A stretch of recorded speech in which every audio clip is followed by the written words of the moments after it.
Jadi berbicara tentang 100.000 entrepreneur, kata yang ingin saya sampaikan yang pertama adalah gama. Gama itu bukan Ganjar Mahfud ya, tapi maksudnya untuk malam ini karena belum kita bicara gama itu gagasan masuk akal.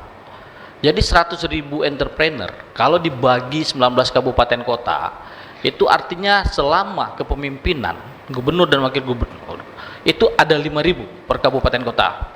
Nanti itu bisa lebih kurang ya, kalau kotanya besar mungkin dalam 5 tahun itu dia bisa 6.000, yang lain 3.000 kotanya kecil, itu menyesuaikan. Tetapi rata-rata 1.000 per tahun daerah harus melahirkan entrepreneur, pengusaha. Pengusaha ini kan juga bukan sekedar apa ya, ini kan butuh talenta, bukan yang tiba-tiba kamu jadi pengusaha, nggak bisa gitu juga. Artinya ada hal-hal yang membuat kita harus melakukan kajian riset dulu. Yang pertama, pengusaha seperti apa sih yang mau kita ciptakan di Sumatera Barat ini? Jadi tadi disampaikan tadi ada 10 OPD yang ikut mendampingi, tetapi kan kita lihat riset dan kebutuhan pasar hari ini pengusaha seperti apa. Oh, UMKM, kawat tambah aja pengusaha karak kaliang kok, pengusaha kerupuk Sanjay kok. Itu artinya kita tidak membuat hal-hal lain, hal-hal baru, sehingga yang membuat alternatif-alternatif pilihan.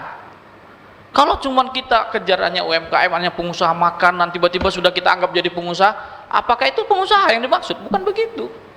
Tapi kalau orang itu jadi berusaha mungkin benar, tetapi kalau yang mau diciptakan pengusaha tentu kan ada indikatornya.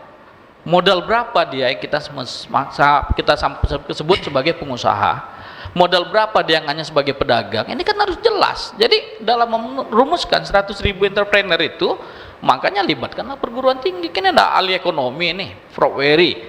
Prof, ini 100.000 pengusaha apa kira-kira? Kita punya pertanian, kita punya laut, pengusaha yang seperti apa yang akan kita bidik, dan itulah yang akan kita searching.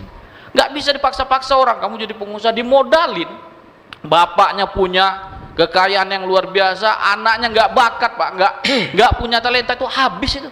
Jadi pengusaha itu bukan hanya sekedar diciptakan, tapi kita rekrut, kita dorong, kita berikan kemudahan. Jadi saya mengajak, berpikirlah secara komprehensif, apakah kajiannya sudah benar, kemudian kebutuhan pasarnya apa hari ini, pengusaha seperti apa. Oh, kalau kita bilang pengusaha cetakan sekarang hari ini, cetak kertas atau apa, udah nggak lagi, orang sudah digital, bisnisnya kan sudah beralih. Jadi makanya saya pikir apa yang digagasnya itu masuk akal, cuman hasilnya belum maksimal. Apa aja indikatornya kenapa belum maksimal? Mungkin anggaran belum berpihak. Jadi kita nggak bisa kalau anggarannya belum berpihak. Baik, terima kasih banyak Dato' Febis, waktu sudah habis. Tepuk tangan terlebih dahulu untuk Dato' Febis.